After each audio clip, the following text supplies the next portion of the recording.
పేరు ఏం చేస్తారు? నా పేరు నాయక రామ్మూర్తి. నేను డిసి ఆపరేటర్ను, టైలర్ పని చేస్తాను నేను. గత కేసీఆర్ ప్రభుత్వానికి ఇప్పుడు రేవంత్ రెడ్డి ప్రభుత్వానికి ఉన్న తేడా ఎలా ఉంది? గత కేసీఆర్ ఉన్న ప్రభుత్వానికి ఇప్పుడు రేవంత్ రెడ్డి ఉన్న ప్రభుత్వానికి చాలా తేడా ఉన్నదండి. రేవంత్ రెడ్డి చెప్పిన మాటలు, ఎలక్షన్లలో చెప్పిన మాటలకు ఇప్పుడు ఉన్న మాటలకు చాలా తేడా ఉన్నది. దేని విషయంలో ఉన్నట్లంటే రైతు బంధు కావచ్చు, రైతు రుణమాఫీ కావచ్చు, కరెంటు విషయంలో కావచ్చు, వాటర్ కావచ్చు, అన్ని విషయాలలో చాలా తేడాగా ఉన్నది. ఉన్న ప్రభుత్వంలో అసలు ఏది ఒక్కటి ఉద్యున్న జనాలలో కూడా చాలా వ్యతిరేకత వస్తుంది. ఆ వ్యతిరేకత దేనికి వస్తుందంటే రైతు బంధు కావచ్చు, రుణమాఫీ కావచ్చు, దాని మీద రైతు బంధు దాని విషయంలో ఎవరికి ఒక్కరికి పట్టా ఉన్నా కానీ పట్టాలు ఉన్న వాళ్ళకి కూడా కొంతమందికి వచ్చింది, కొంతమందికి రాలేదు. అది 20% 30% వరకే వచ్చింది అనే చెప్పుడే కానీ ఈ ఎలక్షన్లలో ఏదో మళ్ళీ దండుకుంటేందుకు చేయడమే తప్ప కానీ ఆయన చేసింది ఏం లేదు. కాబట్టి ప్రభుత్వం మీద చాలా వ్యతిరేకత ఉన్నది. ఈ రుణమాఫీ కావచ్చు, పింఛన్లు ఇస్తానని పింఛన్లు కూడా ఇవ్వకపోవడం వల్ల, 250 రూపాయలు మహిళలకు ఇస్తానని ఆ మహిళలకు ఇవ్వకపోవడం వల్ల కానీ ఈ అన్ని విషయాలలో కూడా కాంగ్రెస్ ప్రభుత్వం చాలా వెనుకబడి ఉన్నది. దాని మీద ప్రజలలో బాగా చెడు పేరు వచ్చేటట్టు ఎలక్షన్లలో ఇచ్చిన వాగ్దానాలకు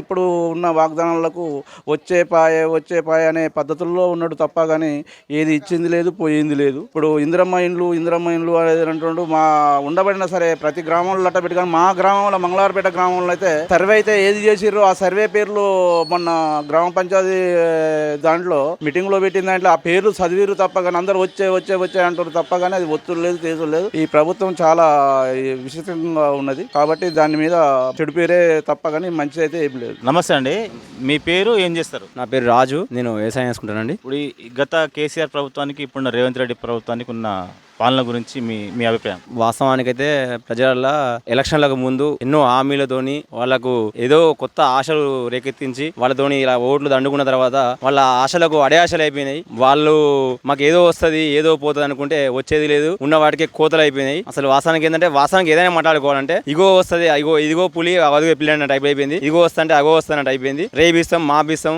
ఆ దేవుని మీద ఈ దేవుని మీద అని చెప్పి ఏ ఒక్క హామీని కూడా 100% పూర్తి చేయకుండా కోతులతోని కట్టింగ్లతోని జస్ట్ 10% 20% మాత్రమే కంప్లీట్ చేసి ప్రజలలో విశ్వాసం కోల్పోతున్నది ఈ ప్రభుత్వం. అదే ఇలా చర్చ జరుగుతుంది ప్రజల. వాస్తవానికి కరెంట్ విషయం చూసుకుంటే గత ప్రభుత్వం సాయంత్రం 9 గంటల నుంచి ఉదయం 6 గంటల దాకా ఇచ్చేది. ఈ ప్రభుత్వం వచ్చిన నుంచి నైట్ 1 గంటల నుంచి ఉదయం 6 గంటల మధ్యలో కోతల కటింగ్లు అవుతున్నాయి.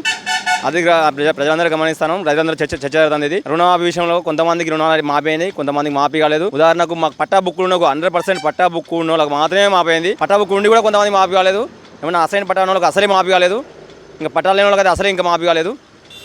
అప్పుడు ఆ రోజు ఎలక్షన్ల ముందు ఏం చెప్పారంటే అందరికీ మాఫీ చేస్తున్నారు. ఇప్పుడు ఇలా మాఫీ కాకుండా అయిపోయింది. బోనస్ విషయంలోకి వచ్చేసరికి కూడా బోనస్ కొంతమందికి మాత్రమే 10% మాత్రమే బోనస్ డబ్బులు పడ్డాయి. నేను ఒడ్లు పెట్టి దాదాపుగా ఇప్పుడు 2 నెలలు దాటిపోతుంది, 2-3 నెలలు దగ్గరకు వస్తుంది. ఇంతవరకు నాకు బోనస్ పడలేదు. చెప్పడం వరకు మాత్రమే ఉన్నది. హామీల విషయంలో చెప్పడం వరకు మాత్రమే ఉన్నది తప్ప చేసింది 20-30% మాత్రమే ఉన్నది. మిగతా ప్రజలు వ్యతిరేకంగా మాట్లాడుకోవడం జరుగుతుంది. వ్యతిరేక ప్రదర్శన కూడా చేయడం జరుగుతుంది. అయినా కానీ ప్రభుత్వానికి ఎలాంటి కనువిప్పు జరగలేదు. ఇక నుంచి అయినా సరే మీరు చెప్పేది చేయండి, చెప్పండి. కానీ చెప్పని వాటిని చేయని వాటిని కూడా చేస్తామని చెప్పుకోకండి. ఎందుకంటే ఇప్పుడు మీ ఫీల్డ్ ప్రకారం సర్వే తీసుకోండి. కాకపోతే ప్రభుత్వం అనేది ఫీల్డ్ ప్రకారం సర్వే తీసుకోండి. రుణమాఫీ చేసినారు కదా, ఎంతవరకు రుణమాఫీ చేసారు?